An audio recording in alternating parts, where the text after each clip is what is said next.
I am going to use mine because I don't think my voice carries as well as Steven's.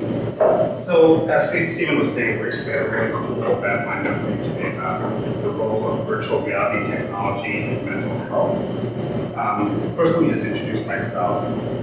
My name is Dr. Girish Subramanyan, and I am a psychiatrist here at the city. I primarily work with adults who have mood and anxiety disorders, including treatment-resistant forms of those conditions.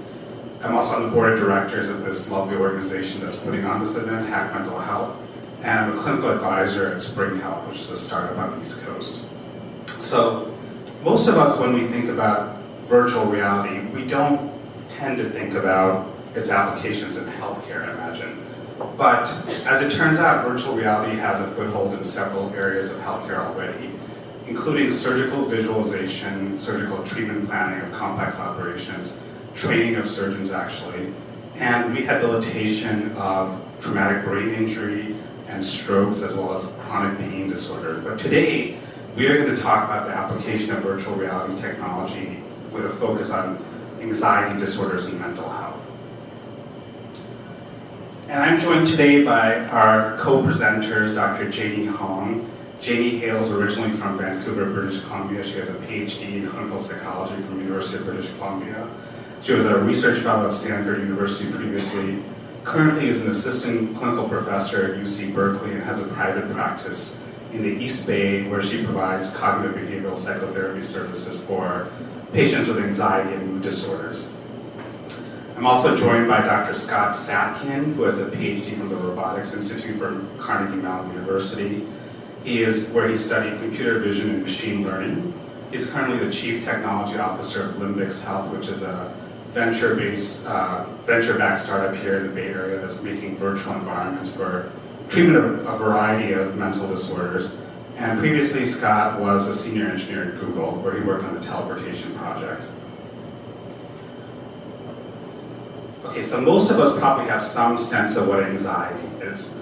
It could be that feeling that you had just before a final exam, although this woman I don't think looks particularly anxious. That's what the slide was meant to convey. Or, perhaps it's that feeling you had when you knew you were in some kind of trouble with your boss or getting some reproach or criticism. Or a very common scenario, which is probably just the way I felt 10 minutes ago, of people coming up to stage to present, or presentation anxiety. So anxiety then is undeniably a part of human life and the human condition. But anxiety disorders are forms of anxiety that go beyond this. They cause significant suffering and functional impairments in the lives of individuals who are afflicted by them. And they are the most prevalent form of mental illness, affecting 1 in 5 adults on an annual basis, and double that prevalence for adolescents. And they include conditions that you may have heard of before, such as specific phobias, social anxiety disorder, generalized anxiety disorder, panic disorder, PTSD or post-traumatic stress, OCD or obsessive compulsive disorder, and separation anxiety disorder. So what does it feel like to have an anxiety disorder? If you're not aware of what it's like, anxiety disorders actually encompass a variety of different symptom domains. So there's obviously an emotional feeling component to them. There's as well a cognitive component or cognitive domain of emotion or anxiety symptoms. There are physical symptoms that are common in anxiety disorders, as well as behavioral manifestations of anxiety disorders. So the emotional component of anxiety could look like feelings of worry or uneasiness, nervousness, nervous anticipation, fear, dread, and outright panic. The cognitive components of anxiety could look like excessive and uncontrollable worrying, obsessions, which are intrusive, unwanted thoughts that cause a lot of distress to the individual.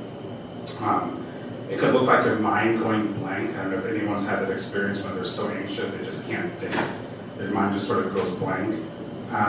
Variety of other cognitive symptoms like nightmares and flashbacks that you see in certain conditions like PTSD. Physical symptoms of anxiety, I think people may know about this, can include muscular tension, for example, in generalized anxiety disorder, tightness in one's chest, racing heartbeat, shortness of breath or shallow breathing, headaches, stomach aches, increased gut motility, nausea. People have vomited from very severe anxiety. So there's a whole host of symptoms you can have with anxiety disorders. And primarily the behavioral manifestations of anxiety disorders are avoidance behaviors. So naturally people with anxiety disorders tend to avoid situations that trigger anxiety for them.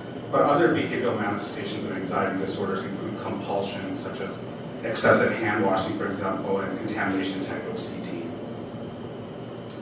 Moving on now, as I was mentioning, there are often triggering situations for people who experience anxiety disorders. Needles, for example, can be cause of anxiety in people with needle phobia. So this individual may do just fine the rest of his life, but have severe anxiety and panic reactions in the setting of a blood draw or a flu shot. In certain kinds of OCD, for example, in which someone's concerned about harming other people, it's not that they want to do this, but they have these intrusive, unwanted thoughts that they might harm someone. Just seeing a sharp object like a kitchen knife could be enough to trigger their anxiety. Of course, using a public restroom for someone with contamination type OCD can be a problem. And then finally, for people with post-traumatic stress disorder, driving if they've been involved in a serious motor vehicle accident in which a couple of their friends died and they got badly injured, that would obviously be a trigger for their anxiety. So what are the consequences of having an anxiety disorder? Well, one is that people with anxiety disorders have a virtually impossible time feeling calm, relaxed, happy, and in the moment. Their mind is always elsewhere, either in the past or the future often. They also engage in what we call avoidance behavior. So, for example, if you have flight anxiety, you may never fly. You may choose to drive across the country rather than flying. There are all kinds of other types of avoidance behaviors. You may not raise your hand in a classroom setting or talk up at a meeting. You get the idea there. Anxiety disorders, because they involve thoughts and emotions that are distressing, they require a lot of bandwidth or a lot of time or a lot of mental power to regulate. So this is bandwidth that could be otherwise used for productive purposes. And finally, for whatever reason, people with anxiety disorders have a higher incidence of suicidal ideations and suicide attempts. It's not true for all the anxiety disorders, but certainly for some of them. So we know, I think we should make a distinction between fear and anxiety. Fear is one of the 6 basic emotions that animals experience, and it's crucial to our survival as a species. Fear is basically an emotional reaction to a known threat or danger. So for example, if you were walking in the woods and you were confronted by this animal looking like this, you would feel, if you are generally normal, fear, okay? On the other hand, if you had anxiety about wild animals, you might have anxiety just looking at this picture. This is a picture of Yosemite National Park, and most of us enjoy nice hikes there, but someone with, say, an animal phobia might be really panicked in this kind of situation. So anxiety then is really a state of heightened apprehension to an unknown or potential threat, or also as well as internal conflict. And it involves some degree of uncertainty, difficulty tolerating uncertainty, and loss of control.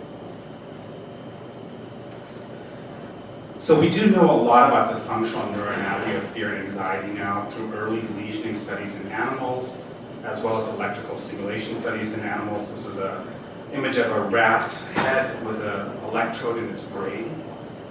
We also have a new technology called optogenetics, in which we can use light to activate certain neural circuits. It's a really cool technique that can be more specific in activation of neural networks. This is an fMRI machine, so another way that we know about the functional neuroanatomy of anxiety disorders is to actually image the human brain in situations. There are 2 types of situations we can look at. One is looking at control subjects who don't have anxiety and taking their resting state MRI, fMRI, and then having a cohort of people with, say, a panic disorder go through the fMRI machine, and you can subtract out the signal from the controls to get a sense of which areas of the brain are more or less active with anxiety disorders. Another methodology is to actually use a fear-provoking stimulus such as a spider or a tarantula if someone's phobic of spiders. This is just a quick image to show you what an fMRI of the brain may look like. You can see little red areas that show this is in response to increased blood flow. So these are areas that are a little bit more active. So again, the neuroanatomy of fear has been well worked out. The primary centers in the brain that are involved in fear are the amygdala, the hypothalamus, and the periaqueductal gray area. So if you were to take an electrode into any animal and stimulate either the lateral or central zone of the amygdala, the medial and ventral hypothalamus, or certain parts of the periaqueductal gray matter, you would elicit a full-on fear reaction. And most of that is mediated by centers in the periaqueductal gray area.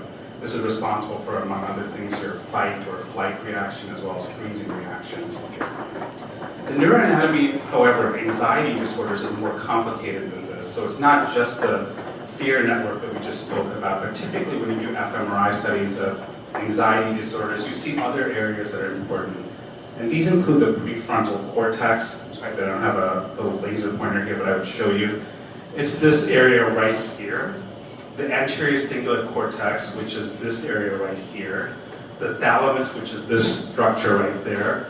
Of course, the amygdala and the hippocampus. And the anterior insula is another region that's involved in anxiety disorders. Again, this is worked out through functional MRI studies in humans, as well as, we don't really have great animal models for anxiety. I mean, we do, but we can't really guess what they're feeling.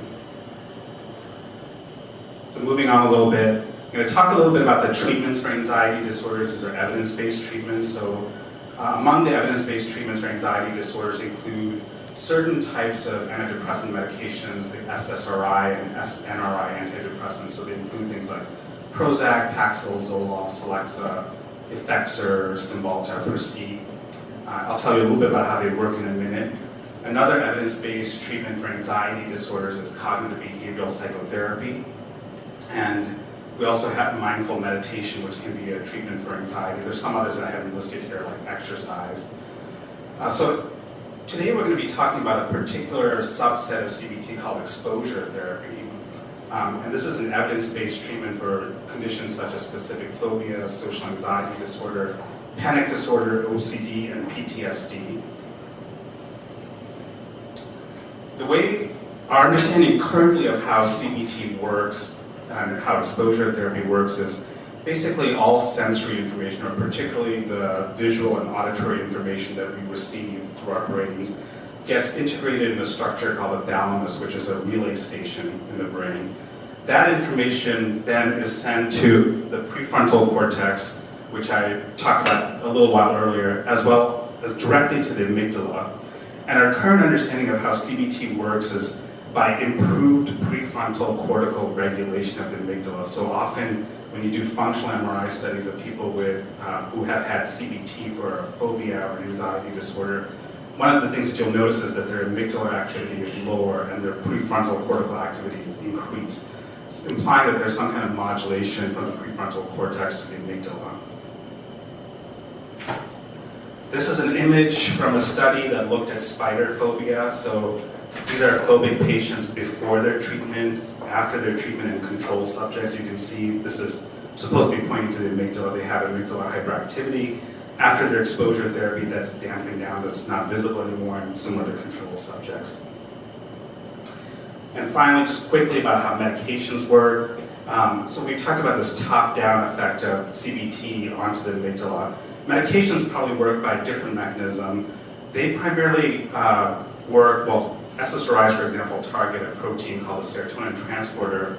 This is a pooled PET imaging data that shows the density of serotonin transporters in the brain.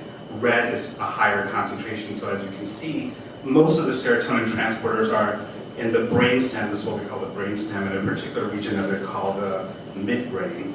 And that region has projections that connect to the amygdala and the prefrontal cortex. And fMRI studies after you give patients SSRIs or SNRI antidepressants show that they have reduced amygdala activation and improved prefrontal cortical regulation. I'm going to skip over this in the interest of time, but just suffice it to say that we can now directly stimulate the brain by a variety of different techniques, including transcranial magnetic stimulation. So you can put a magnet or electrical coil adjacent to someone's scalp, pulse electricity really rapidly to create a magnetic field, which will then induce electrical currents in the tissue just below it. So we can activate cortical regions of the brain. to treat anxiety. Just recently, the FDA approved a deep TMS device for treatment of OCD. Let's skip that. And so today we're going to be talking about virtual reality, of course. This is a gentleman with VR goggles on. With VR now, we can actually take people to experiences that are, say, traumatizing to them, but for which they need exposure. This is an image showing a combat scene, obviously. So if you've been in the Iraq War and you've experienced a lot of PTSD from that, you can use VR now to kind of go back to the situation. There's a researcher at UC, I believe he's at USC, his name is Skip Reza, who's developed this technology. If someone has a flight phobia, for example, we can now then transport them into an airplane. Or if you're phobic of heights, we can take you to a situation like this, which might elicit fear in just about anyone. So with that, I'd like to introduce Dr. Jamie Hong to do her presentation. Let me just